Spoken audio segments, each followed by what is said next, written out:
Hey everybody, welcome back. This is week 4's video on building legal arguments, and it pretty much uses a hypothetical example of how to use the syllogistic model to build a case and create a facts pattern in order to support a client and get their needs taken care of. So we're going to be talking about an employment case specifically in this chapter. A woman who's claiming that she got fired for gender discrimination, and the company is claiming that they fired her for incompetence. Before we get into the argument, the chapter is not about writing a case brief.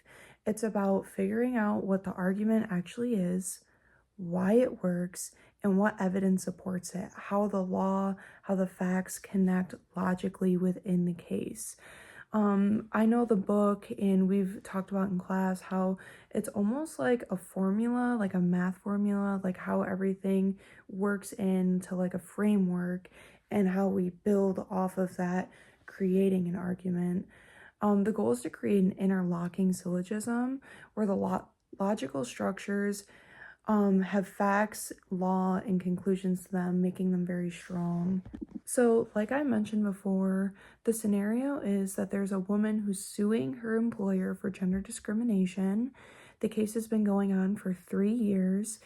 Discovery is finally finished, and suddenly the plaintiff wants to amend the complaint to add fraud and breach of contract claims.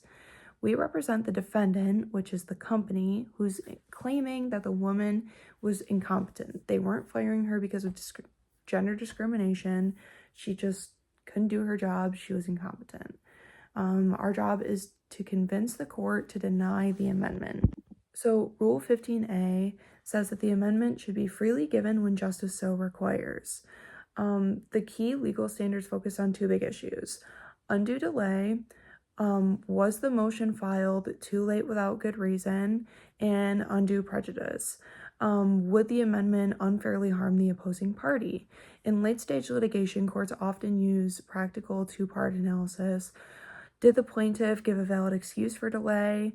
Would the amendment cause real prejudice? So to define these legal terms, excusable delay is when a long time has passed, the plaintiff must explain the delay. Vague statements or simple neglect aren't valid excuses.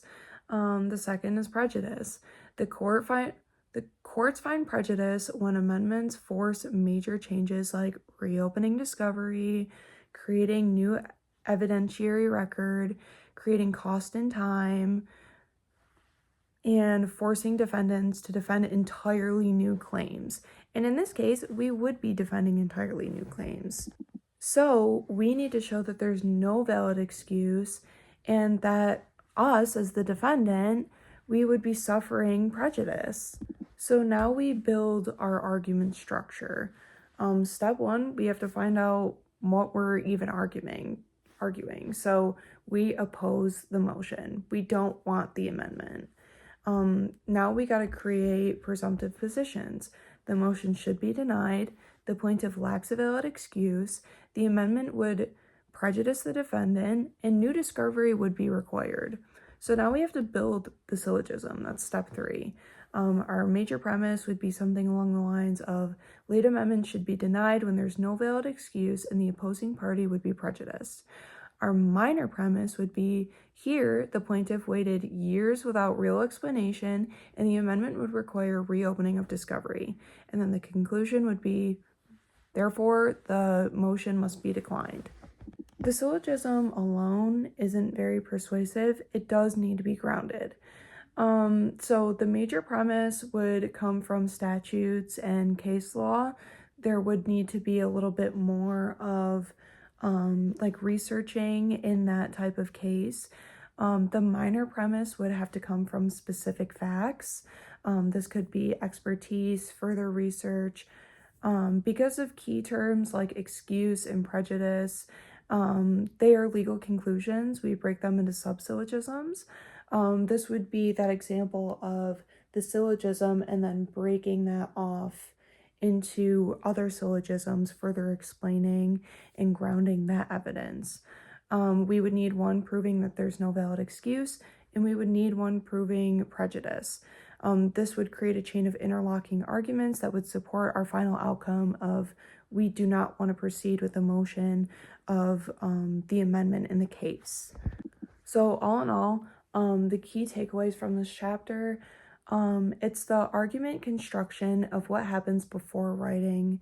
The legal arguments are built logically, not just rhetorically. Like, it's not just writing an argument, it's writing an argument to win. It's supporting this argument.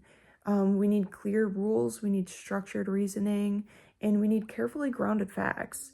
And this, we want our client to win. We want the judge and the jury, whoever our audience is, to agree with what we're saying, and we want to be able to give our client the best outcome.